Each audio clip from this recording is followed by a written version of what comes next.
कैंची धाम में स्थापना दिवस की धूम। बाबा नीम करौली के दर्शन को पहुंचे करीब 2 लाख श्रद्धालु। बाबा नीम करौली के चमत्कार के किस्से, जिन्होंने कईयों को अपना आशीर्वाद दिया तो उसने नाम किया। एप्पल ब्रांड है, बाबा ने नाम दिया। बराक ओबामा राष्ट्रपति बने, मोदी प्रधानमंत्री बने, बाबा से आशीर्वाद मिला। उत्तराखंड के नैनीताल के पास मौजूद बाबा नीम करौली के प्रसिद्ध कैंची धाम की लोगों में बहुत मान्यता है। 15 जून को ही बाबा के मंदिर का निर्माण कराया गया था। कैंची धाम आश्रम में हनुमान जी और अन्य मूर्तियों की प्राण प्रतिष्ठा 15 जून को अलग अलग वर्षों में की गई थी। इस तरह से 15 जून को प्रतिवर्ष प्रतिष्ठा दिवस के रूप में मनाया जाता है। अल्मोड़ा राजमार्ग पर उत्तरवाहिनी नदी के तट पर मौजूद है पवित्र तीर्थ स्थल कैंची धाम। भारत के महान और रहस्यवादी संत नीम करौली बाबा की स्थली होने के कारण यह स्थल आध्यात्मिक मान्यता का भी केंद्र बिंदु रहा है। 15 जून को कैंची धाम के स्थापना दिवस पर मेले का आयोजन किया जाता है, जिसमें करीब 1 से 2 लाख श्रद्धालु बाबा के दर्शन को मंदिर में आते हैं। इनमें सबसे ज्यादा विदेशी भक्त बाबा के दर्शन के लिए पहुंचते हैं। ये विदेशी श्रद्धालु कनाडा, यूएस, जर्मनी और फ्रांस से भी आते हैं। हर साल की तरह इस साल भी कैंची धाम में 15 जून 2023 को प्रसिद्ध भंडारे का आयोजन किया गया। अनुमान है यहाँ लगभग 2 लाख से ज्यादा लोगों ने प्रसाद ग्रहण किया। कहते हैं कि भोजन ग्रहण करने वालों की संख्या अधिक होने पर भी कभी भोजन की कमी यहाँ नहीं होती, क्योंकि इससे नीम करौली बाबा स्वयं इस भंडारे की देखरेख करते हैं और किसी भी चीज की कमी नहीं होने देते। रिचर्ड एल्बर्ट रामदास ने नीम करौली बाबा के चमत्कारों पर मिरेकल ऑफ लव नामक एक किताब लिखी है। इसी में बुलेट प्रूफ कंबल नाम से एक घटना का जिक्र है। बाबा हमेशा कंबल ही ओढ़ा करते थे। आज भी लोग जब उनके मंदिर जाते हैं तो उन्हें कंबल भेंट करते हैं। केवल आम आदमी ही नहीं, अरबपति खरबपति भी बाबा के भक्तों में शामिल हैं। पीएम मोदी और हॉलीवुड अभिनेत्री जूलिया रॉबर्ट्स, एप्पल के फाउंडर स्टीव जॉब्स और फेसबुक के संस्थापक मार्क जकरबर्ग जैसी हस्तियां भी बाबा के भक्त हैं। कहा जाता है कि कैंची धाम में एक बार भंडारे के दौरान घी की कमी पड़ गई थी।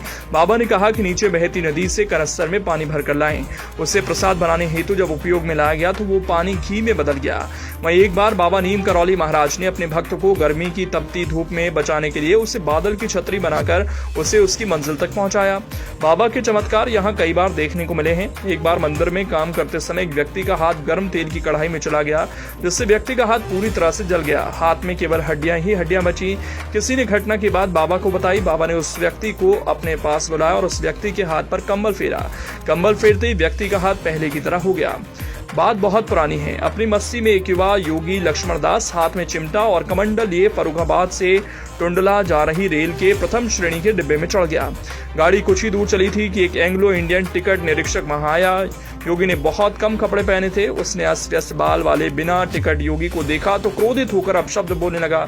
योगी अपनी मस्ती में चूरता, अंततः वो चुप रहा। कुछ देर बाद गाड़ी नीम करौली नामक छोटे स्टेशन पर रुकी। टिकट निरीक्षक ने उसे अपमानित करते हुए उतार दिया। योगी ने वहीं अपना चिमटा गाड़ दिया और शांत भाव से बैठ गया। गार्ड ने झंडी हिलाई पर गाड़ी बढ़ी ही नहीं। पूरी भाप देने पर पहिए अपने स्थान पर ही घूम गए। इंजन की जांच की गई तो एकदम ठीक था। अब तो चालक, गार्ड और टिकट निरीक्षक के माथे पर पसीना आ गया। कुछ यात्रियों ने टिकट निरीक्षक से कहा कि बाबा को चढ़ा लो, तो अब शायद गाड़ी चल पड़े। इसके बाद टीसी ने बाबा से क्षमा मांगी और गाड़ी में बैठने का अनुरोध किया। बाबा बोले, चलो तुम कहते हो तो बैठ जाते हैं। उनके बैठते ही गाड़ी चलती। इस घटना से वो योगी और नीम करौली गांव प्रसिद्ध हो गया। बाबा आगे चलकर कई साल तक उस गांव में रहे और नीम करौली बाबा या बाबा नीम करौली के नाम से विख्यात हुए। एक बार स्थानीय निवासी धर्मानंद तिवारी नैनीताल से कहीं लौट रहे थे, जिसमें उनको रास्ते में काफी देर हो गई और उनको रास्ते में भूत का डर लगने लगा। तभी एक व्यक्ति कंबल ओढ़े धर्मानंद को मिला और उसने बोला, बेटा अभी तुमको गाड़ी मिल जाएगी। और कुछ देर बाद धर्मानंद को गाड़ी मिल गई।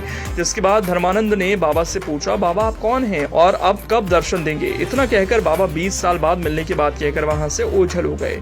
इसके बाद 20 साल बाद बाबा ने तिवारी को दर्शन दिए और 20 साल पुरानी बात बताकर इस स्थान पर मंदिर का निर्माण कराने को कहा। जिसके बाद 15 जून को बाबा के मंदिर का निर्माण कराया गया। बाबा का प्रभाव इतना था कि जब वो कहीं मंदिर स्थापना या भंडारे आदि का आयोजन करते थे तो न जाने कहां से दान और सहयोग देने वाले उमड़ पड़ते थे और ये कार्य ठीक से संपन्न हो जाता था। ऐसी कई घटनाएं हैं जो बाबा ने भक्तों के लिए की और इसीलिए भक्त चमत्कारी बाबा नीम करौली के दर्शनों के लिए हर साल मंदिर में आते हैं। एप्पल के संस्थापक स्टीव जॉब्स भी बाबा के दर्शन के लिए यहाँ आ चुके हैं। एप्पल के उत्पादों में जो लोगो है वो भी बाबा के द्वारा ही दिया गया है। बता दें कि बाबा ने स्टीव जॉब्स को अपने मुंह से कटा हुआ सेब दिया था, जिसको प्रेरणा मानते हुए स्टीव जॉब्स ने अपना लोगो बनाया और स्टीव जॉब्स को उसके बाद सफलता ही सफलता मिली। वहीं बाबा के भक्तों में भारत के प्रधानमंत्री नरेंद्र मोदी, अमेरिका के पूर्व राष्ट्रपति बराक ओबामा का नाम भी शामिल है। बताया जाता है कि ओबामा के चुनाव से पहले अमेरिका से एक दल मंदिर आया था और उन्होंने ओबामा की जीत के लिए हनुमान चालीसा का पाठ किया था। बाबा का असली नाम लक्ष्मी नारायण शर्मा था और उनका जन्म यूपी के अकबरपुर में हुआ था। बाबा ने अपना मुख्य आश्रम नैनीताल कैंची ग्राम में बनाया। यहाँ बनी रामकोटी में वो प्राय एक काला कंबल ओढ़े भक्तों से मिलते थे। बाबा ने देश भर में 12 प्रमुख मंदिर बनवाए। उनके देहांत के बाद भी भक्तों ने 9 मंदिर बनवाए। इनमें मुख्यतः हनुमान जी की प्रतिमा है। जब बाबा को लगा कि उन्हें शरीर छोड़ देना चाहिए तो उन्होंने भक्तों को इसका संकेत कर दिया। इतना ही नहीं, उन्होंने अपने समाधि स्थल का भी चयन कर लिया था। 9 सितंबर 1973 को वो आगरा के लिए चले। वो एक कॉपी पर हर दिन राम नाम लिखते थे। जाते समय उन्होंने वो कॉपी आश्रम के प्रमुख श्री मां को सौंप दी और कहा कि अब तुम ही इसमें लिखना। उन्होंने अपना थर्मस भी रेल से बाहर फेंक दिया। गंगा जली ये कहकर रिक्शा वालों को दे दी कि किसी वस्तु से मोह नहीं करना चाहिए। आगरा से बाबा मथुरा की गाड़ी में बैठे। मथुरा उतरते ही वो अचेत हो गए।